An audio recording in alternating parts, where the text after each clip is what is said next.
Gram सभा अशोक से आप सबके अपने प्रिय प्रत्याशी हंसराज भैया को अपना बहुमूल्य मत देकर भारी मतों से विजयी बनाएं, ताकि आपके ग्राम सभा अशोक का संपूर्ण विकास हो सके। हंसराज भैया जिंदाबाद जिंदाबाद, डेविड भैया जिंदाबाद जिंदाबाद। ग्राम सभा अशोक को है चमकाना, पढ़ा लिखा नेक प्रधान है बनाना, चाची भूले न जाना डेविड भैया को जिताना, दादा भूले न जाना हंसराज को जिताना।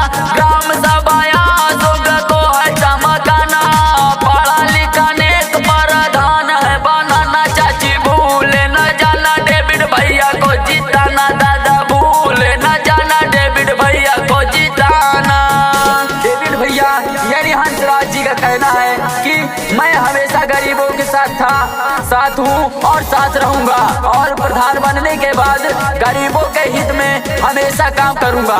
सबके सहारा बाटे करे देखभाल हो, पिछड़न गरीबवन के रखेला ख्याल हो।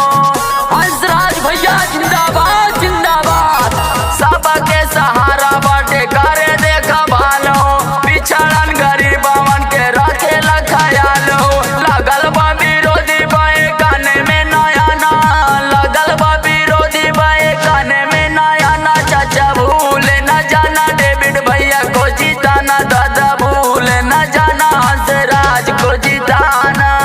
यूं ही किसी की जय जयकार नहीं होती, यूं ही किसी की जय जयकार नहीं होती, कोशिश करने वालों की कभी हार नहीं होती। तो आप सबसे निवेदन है कि इस बार हंसराज भैया को अपना प्रधान चुने। गाँव में सब योजना आ जाई, रोड टन टन बानी कुछ न छुटाई, डेविड भैया जिंदाबाद जिंदाबाद।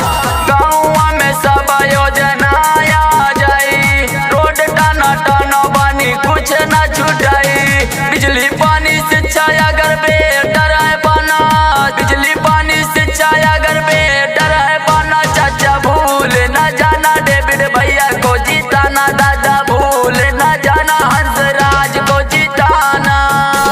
गरीबों के हित में हमेशा काम करने वाले डेविड भैया को एक बार फिर से अपने ग्राम सभा का प्रधान चुने, ताकि आपके ग्राम सभा अशोक का संपूर्ण विकास हो सके। जामन के उकिया नहीं करके दिखाएंगे, कौनो परेशानी होई दौड़े चले आएंगे। हंसराज भैया जिंदाबाद जिंदाबाद, जामन के उकिया नहीं करके दिखाएंगे, कौनो परेशानी होई दौड़े चले आएंगे। राज दीवाना का साथ निभाना, राज दीवाना का साथ निभाना, चाचा भूले न जाना डेविड भैया को जिताना, दादा भूले न जाना हंसराज